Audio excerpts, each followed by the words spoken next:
नमस्कार दोस्तों, स्वागत है आपके अपने YouTube channel all exam knowledge में। ये आपका इंडियन पॉलिटी का पहला पार्ट होगा। इसका पार्ट 2 भी लेके आऊँगा। पहला पार्ट में 60 क्वेश्चन, उसके बाद नेक्स्ट पार्ट 2 में सब कवर करेंगे, सब टॉपिक। तो पहला टॉपिक है इंडियन कॉन्स्टिट्यूशनल डेवलपमेंट, जो कि प्रीवियस ईयर क्वेश्चन आंसर में भी आ चुका है, आप देख लीजिएगा। ये the cabinet mission to India was headed by, ये असिस्टेंट ग्रेड 1990 1992 में आया था। ये आपका Lord Pethick Lawrence. The cabinet mission India जो है, इंडिया में हेड कौन कर रहा था? तो Lord Pethick Lawrence, option C. उसके बाद पूछा गया था the constitutional of India was adopted by, तो कॉन्स्टिट्यूशन जो है भारत का, उसको अडॉप्ट कब किया गया था? ये देखिए टीचर्स एग्ज़ाम 1994 में आया था एग्ज़ाम क्वेश्चन में, जो कि कॉन्स्टिट्यूएंट असेंबली है, ऑप्शन सी हो जाएगा। उसके बाद next question, the constituent assembly for undivided India first meet on, तो जो कॉन्स्टिट्यूशन असेंबली अनडिवाइडेड हुआ था, तो भारत ने पहला मीट कब किया था?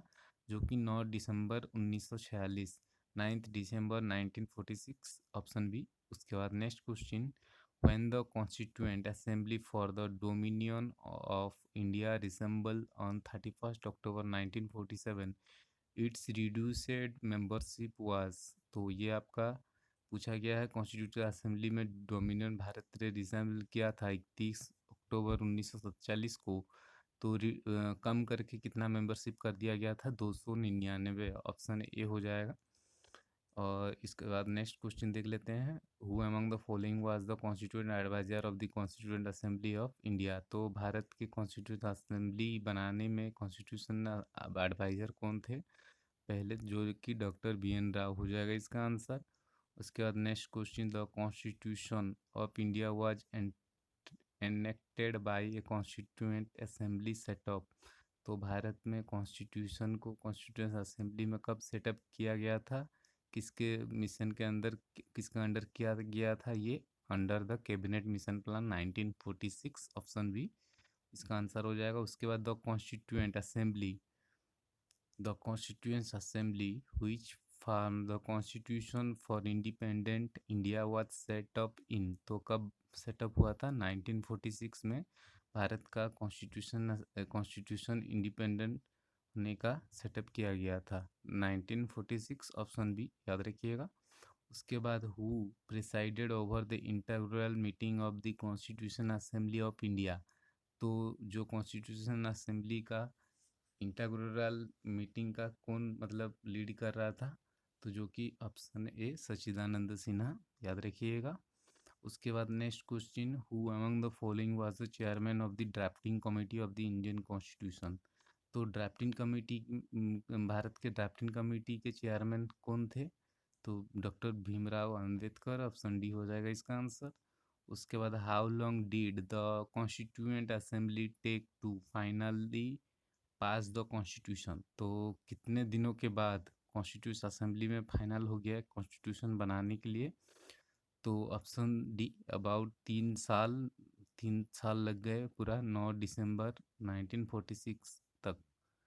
उसके बाद next question, who was the president of the constitution assembly, तो भारत के पहले प्रेसिडेंट कौन है जो कॉन्स्टिट्यूशन असेंबली के? तो option B doctor Rajendra Prasad, याद रखिएगा। उसके बाद the demand for the constitution assembly was put forward by the Indian national Congress 1936 at its session held at, तो जो कॉन्स्टिट्यूशन असेंबली के जो डिमांड कर रहे थे इंडियन कांग्रेस, जो 1936 में हुआ था, उसका सेशन कहाँ पर हुआ था? जो कि ऑप्शन सी लखनऊ हो जाएगा इसका आंसर।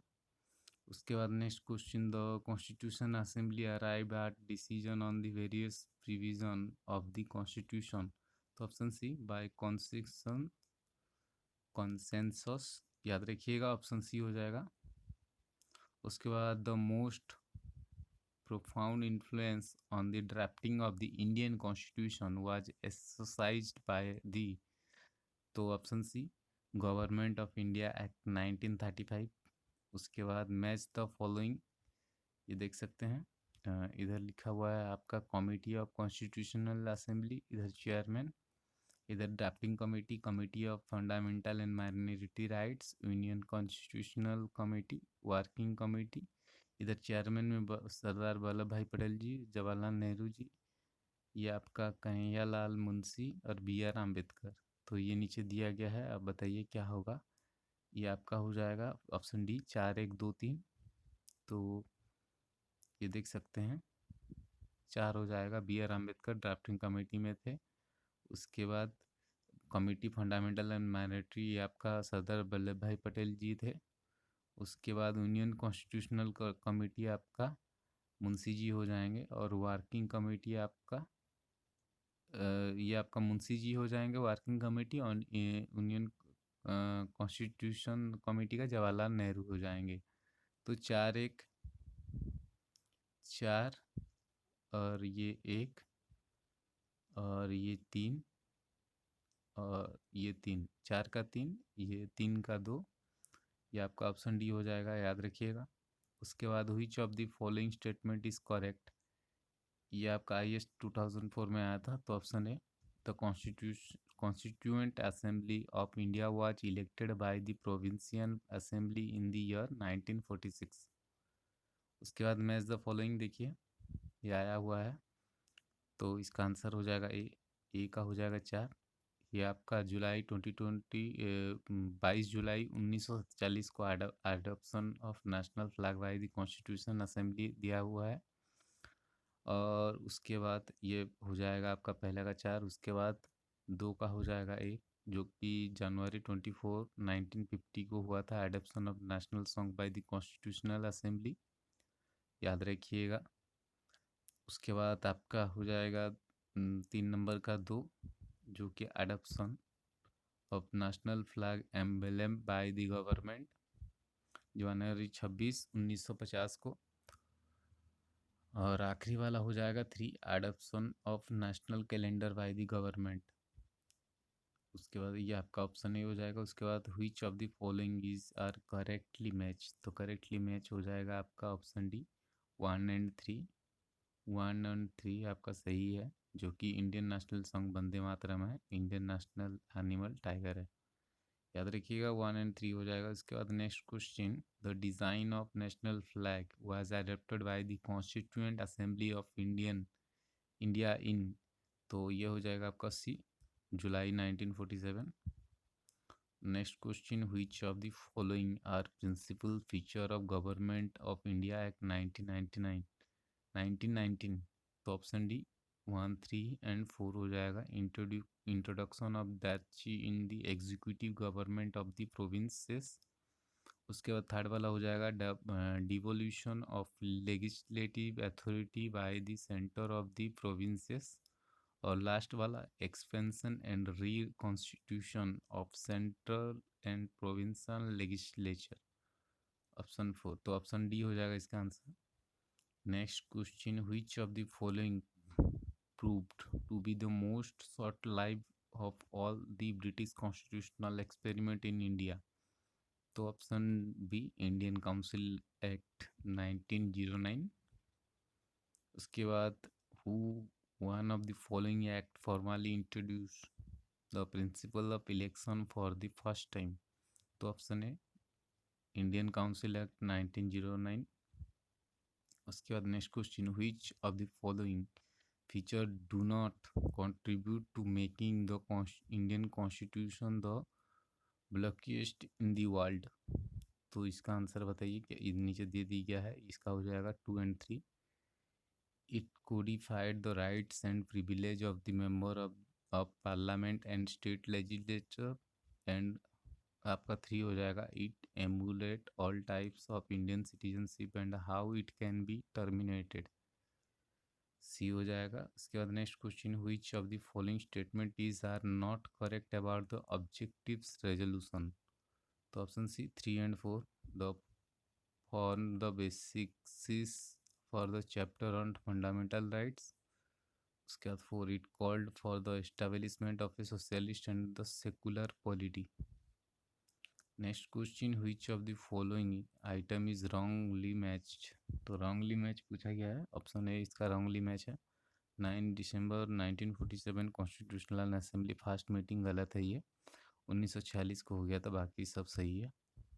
उसके बाद next question, which of the following provision of the constitution came into force from November 26 1949। तो इसका आंसर हो जाएगा ऑप्शन सी, जो कि 1 2 3 हो जाएगा। Provision relating to citizenship, relating to election and provision parliament, ये तीनों हो जाएगा, 4 वाला गलत है। उसके बाद next question, which of the following act gave representation to Indian for the first time in the legislature. तो option C, government of India act 1935।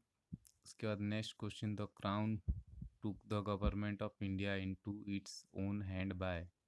Option B, government of India act 1858। उसके बाद next question, consider the following statements the Indian constitution is. Option B 2 and 3 correct होगा आपका, जो कि written constitution largely based on government of India act 1935। उसके बाद next question, the Indian constitution establish secular states meaning. Option D 1 2 and 4। The state treats all religions equally. उसके बाद freedom of faith and worship it allow to all the people. And then 4, the states makes no discrimination on the basis of religion in matters of employment.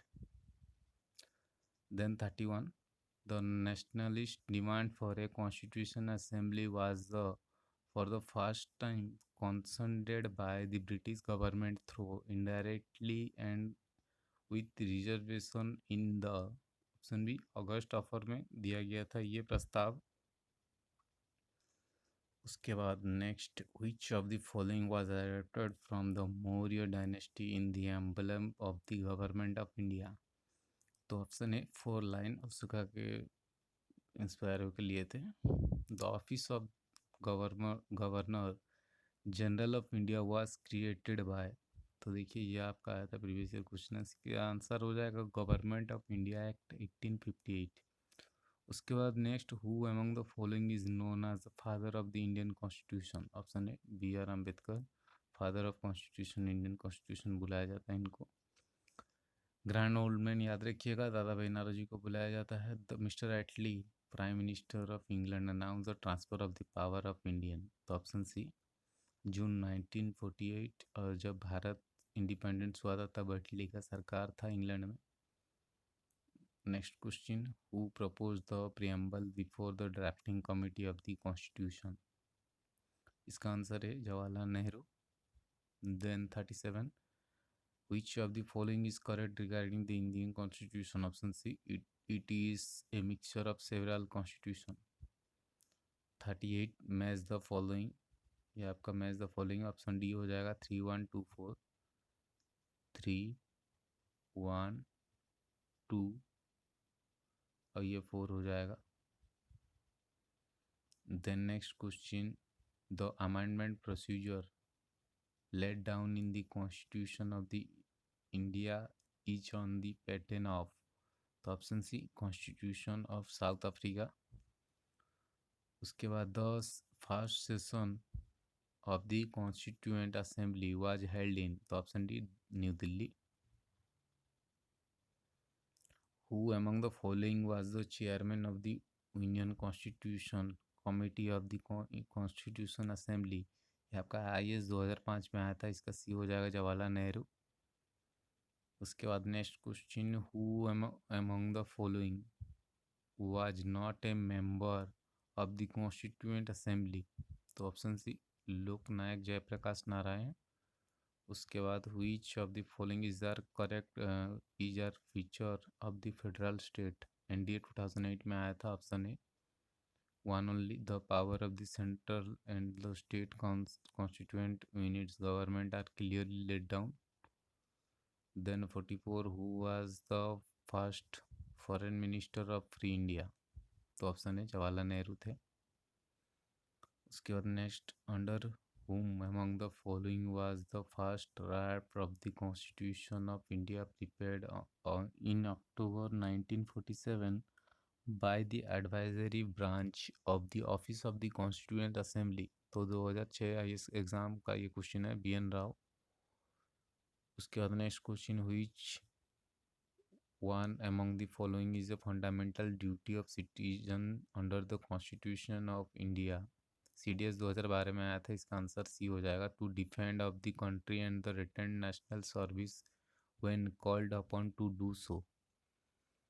उसके बाद next, the first effort at drafting a dominion status constituent for the India was made up in responsible to the CDS 2011 में आया था, Simon commission.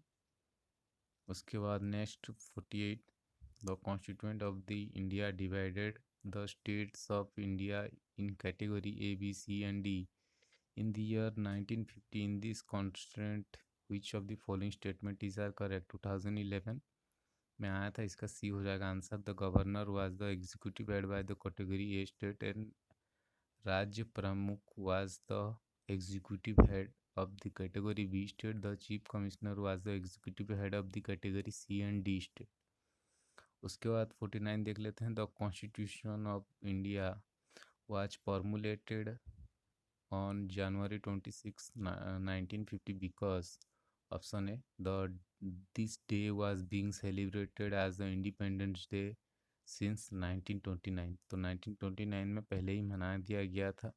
The idea of the Constitution of India was first of all given by M.N. Roy. Option D, the member of the Constituent Assembly were elected by the Provincial Assembly. Option A हो जाएगा। उसके बाद next question, which of the following statement regarding the Constituent Assembly are true? IAS 1993 में आया था, 93 में, 3 and 4 हो जाएगा। It was multi-party body and it works through several committee. Then 53, who among the following was not a member of the Constituent Assembly established in July 1946? तो इसका हो जाएगा महात्मा गांधी जी। उसके बाद next, India become a sovereign democratic republic on option C, January 26, 1950। उसके बाद next question, which one of the following made the Indian legislature bicameral? तो option B, government of India act 1919। The first attempt at introducing a representative and popular element in administration was made by option B, Indian Council Act 1909. The Government of India Act 1935 vested the residuary power in the option D, Governor General. उसके बाद आपका which of the following was not पूछा गया है on one of the feature of Government Act 1935? सी होगा आपका answer, bicameral legislature. उसके बाद which of the following aimed at providing a federal structure for India? तो option D, government of India act 1935। आज का आखिरी question, what was the main stipulation of government of India 1935? Option C हो जाएगा, complete independence guarantee. तो आज के लिए इतना ही फ्रेंड्स, ये 60 पहला पार्ट था, इसका पार्ट 2 लेके आऊँगा जो कि कॉन्स्टिट्यूशनल प्रीएम्बल सोर्सेस होगा, यहाँ से स्टार्ट करेंगे हम लोग। तो आज के लिए इतना ही, जय हिंद। पार्ट 2 में मिलते हैं।